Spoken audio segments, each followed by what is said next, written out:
देखिए, कांग्रेस ने अपना न्याय पत्र लगभग 20 दिन पहले जारी किया है, लेकिन यहाँ के लोगों को भी मेन स्ट्रीम मीडिया ने अभी तक दिखाया नहीं है कि हमारे न्याय पत्र की खूबियां क्या है। और उसका नुकसान ये हो रहा है कि प्रधानमंत्री बड़े बड़े मंचों से लगातार झूठ बोल रहे हैं। कहीं वो कहते हैं ये मुस्लिम लीग से प्रभावित है, कहीं वो हमारी महिलाओं के मंगलसूत्र की बात करने लग जाते हैं।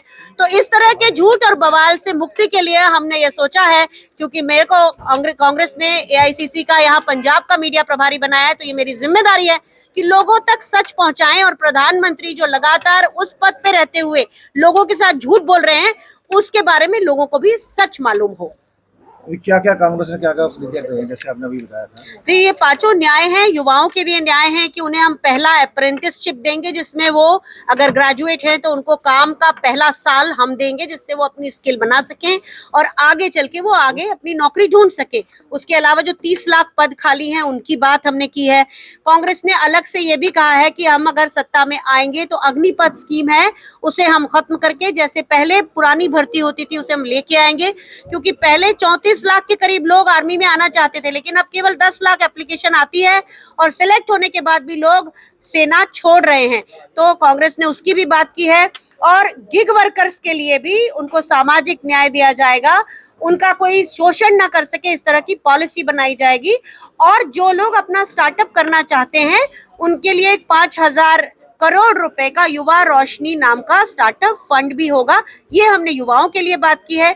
महिलाओं के लिए महालक्ष्मी योजना की बात की है, जिसमें एक परिवार की, किसी गरीब परिवार की महिला को 8,500 रुपए प्रति माह दिए जाएंगे, जिससे कि अर्थव्यवस्था में जब वो परिवार खर्च करे तो अर्थव्यवस्था का पहिया घूमे। इसके अलावा 50% सरकारी नौकरियां महिलाओं को दी जाएंगी।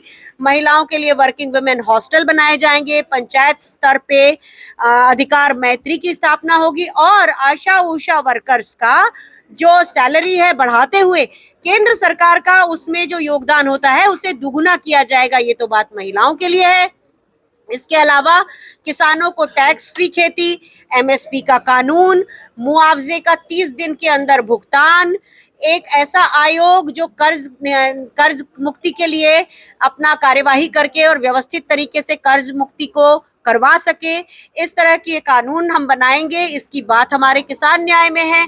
श्रमिक न्याय में कम से कम 400 रुपए प्रतिदिन की दिहाड़ी। उसके अलावा सामाजिक सुरक्षा, शहरी स्तर पे भी मनरेगा जैसा एक कार्यक्रम जिससे कम से कम 100 दिन का रोजगार मिले तो अर्थव्यवस्था का पहिया घूमे। इसके अलावा 50% सरकारी नौकरियां महिलाओं को दी जाएंगी। महिलाओं के लिए वर्किंग वुमेन हॉस्टल बनाए जाएंगे। पंचायत स्तर पे अधिकार मैत्री की स्थापना होगी और आशा उषा वर्कर्स का जो सैलरी है बढ़ाते हुए केंद्र सरकार का उसमें जो योगदान होता है उसे दुगुना किया जाएगा। ये तो बात महिलाओं के लिए है। इसके अलावा किसानों को टैक्स फ्री खेती, एमएसपी का कानून, मुआवजे का 30 दिन के अंदर भुगतान, एक ऐसा आयोग जो कर्ज मुक्ति के लिए अपना कार्यवाही करके और व्यवस्थित तरीके से कर्ज मुक्ति को करवा सके, इस तरह की कानून हम बनाएंगे। इसकी बात हमारे किसान न्याय में है। श्रमिक न्याय में कम से कम 400 रुपए प्रतिदिन की दिहाड़ी। उसके अलावा सामाजिक सुरक्षा, शहरी स्तर पे भी मनरेगा जैसा एक कार्यक्रम जिससे कम से कम 100 दिन का रोजगार मिले। ये बातें श्रमिक न्याय में। और हिस्सेदारी न्याय, क्योंकि हमारे यहाँ एससी, एसटी और ओबीसी आज भी उनकी भागीदारी उतनी नहीं है जितनी होना चाहिए। उसके ऊपर हमने ये कहा है कि उनको 50% का भी आरक्षण बढ़ाते हुए उनके साथ भी न्याय होगा। साथ साथ सवर्ण के जो ईडब्ल्यूएस के लोग हैं उनको भी जो 10% आरक्षण है उसे पूरी तरह लागू किया जाएगा। ये हमारे न्याय हैं जो हम चाहते हैं आप लोगों तक पहुंचाएं। आप बोल रहे थे अग्निपथ योजना जो है वो वापस ली जाएगी, लेकिन अभी जो कुछ दिन पहले राजनाथ सिंह का भी बयान आया था वो भी बोल रहे थे कि अगर जरूरत पड़ी तो वो वापस लेंगे इस योजना। तो कैसे देखते हो इस बयान को? एक समय राजनाथ सिंह एक बहुत अच्छे व्यक्तित्व के माने जाते थे, लेकिन पिछले 3-4 सालों से हम उन्हें लगातार झूठ बोलते हुए देख रहे हैं।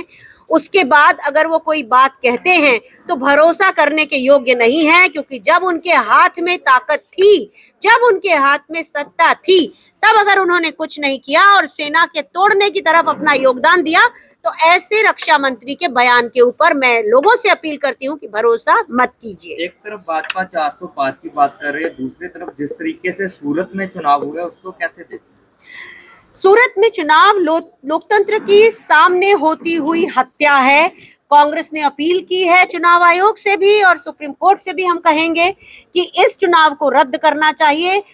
सूरत के 18 लाख लोगों के साथ ये अन्याय हुआ है और इस तरह से भारतीय जनता पार्टी ने ये साबित कर दिया है कि अगर वो सत्ता में आएंगे और बहुमत के साथ आएंगे तो वो संविधान बदलेंगे और लोकतंत्र की हत्या करेंगे। लेकिन कांग्रेस के भी कई ऐसे उम्मीदवार हैं जो निर्वाचित हुए हैं कुछ दिन पहले इलेक्शन में, वो भी होते रहे हैं। आप एक आध उदाहरण दीजिए तो मुझे, आप आज का उदाहरण दीजिए। मैं ये समझती हूँ कि आप बीजेपी की तरफ से तो पैरवी नहीं कर रहे होंगे कि आप बात करेंगे आज से 7 पीढ़ियों पहले की कोई बात करेंगे। आप मुझे उदाहरण के साथ बोलिए, अगर हमारा कहीं पर उसमें रोल है तो हम आपसे बात करेंगे, लेकिन आज जो लड़ाई है वो याद रखिएगा कि वो संविधान बचाने की लड़ाई है।